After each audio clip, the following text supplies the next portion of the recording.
O dabar poeto Justino Marcinkevičiaus žodis.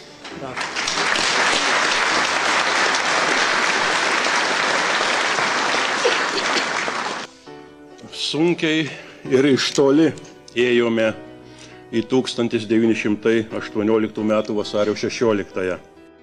Lietuvai nuo jos istorinio gyvenimo pradžios aktualiausia ir dramatiškiausia buvo valstybės problema.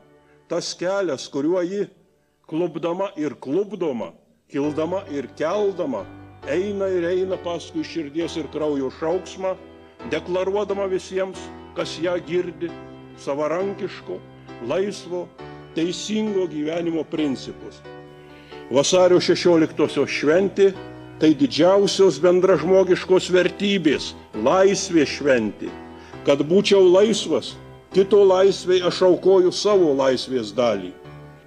Vasario 16-oji, kaip žinia, buvo tapusi prakeikta diena, užrakintomis lūpomis, užrištom akim. Ir mes ir ši diena praregėjom ir prakalbom. Linkėtina, kad įsiklausytumėm į jos balsą, apmąstytumėm jos patirtį, pasistengtumėm suprasti jos reikšmę ir tautai, ir valstybei.